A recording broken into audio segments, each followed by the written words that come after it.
فضائے Kashmir Barcelona کے زیر اہتمام یوم یکجہتی کشمیر کے حوالے سے ایک پروقار تقریب کا انعقاد کیا گیا، جس میں بارسلونا کی سیاسی، سماجی اور کاروباری شخصیت کے ساتھ پاکستانی کمیونٹی کی ایک کثیر تعداد نے شرکت کی۔ تقریب میں اسپین کی سیاسی جماعت ICU، نوس کتران فاؤنڈیشن اور سوشلسٹ پارٹی کے عہدیداران بھی شریک ہوئے۔ تقریب کے مہمان خصوصی قونصل جنرل بارسلونا مسعود خان راجہ اور آزاد کشمیر کے سینئر وزیر راجہ واجد الرحمان تھے۔ اسٹیٹ سیکرٹری کے فرائض کتران فیڈریشن کے صدر کامران خان نے سر انجام دیے۔ تقریب کا آغاز تلاوت قرآن پاک سے کیا گیا۔ حضرت صلی اللہ علیہ وآلہ وسلم کی خدمت میں گلدستہ نعت قاری عبد الرحمان نے پیش کیا۔ مقررین نے اپنے خطاب میں مسئلہ کشمیر پر روشنی ڈالی اور کہا مسئلہ کشمیر کا حل اقوام متحدہ کی قراردادوں اور کشمیری عوام کی مانگوں کے مطابق ہونا چاہیے۔ بھارت کشمیر میں اپنے مظالم اور ظلم و جبر بند کرے اور فوراً کشمیر سے فوج نکالے۔ ہمیں چاہیے کہ اقوام عالم کو باور کروائیں کہ وہ بھارت پر دباؤ ڈالے اور کشمیر میں ظلم و ستم۔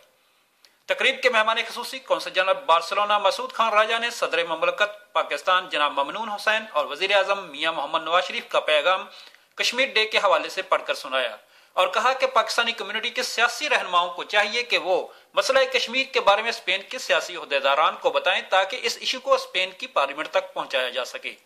انہوں نے کہا کہ آپ یہاں پرامن رہیں اور اسپین کی ترقی و خوشحالی کے لیے کام کریں۔ کشمیر کے وزیر واجد الرحمان نے اپنے خطاب میں کہا کہ مجھے یہ دیکھ کر بہت خوشی ہوئی ہے کہ بارسلونا میں کشمیر ڈے کے حوالے سے تقریب منعقد ہو رہی ہے۔ انشاءاللہ وہ دن دور نہیں جب کشمیر آزاد ہوگا۔ انہوں نے کہا کہ بھارت نے اپنے ظلم سے جنت کے ٹکڑے کو جہنم بنایا ہوا ہے۔ انہوں نے اقوام عالم کو کہا کہ اگر مسئلہ کشمیر پر خصوصی توجہ نہ دی گئی تو خطے میں ایٹمی جنگ بھی ہو سکتی ہے اور خدا نخواستہ وہ تیسری عالمی جنگ کی شکل اختیار نہ کر لے۔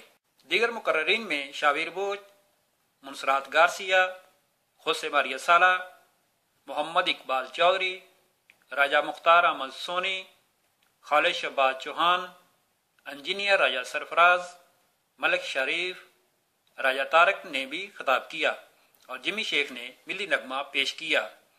کیمرہ مین محمد بلال بٹی کے ساتھ قمر احسان،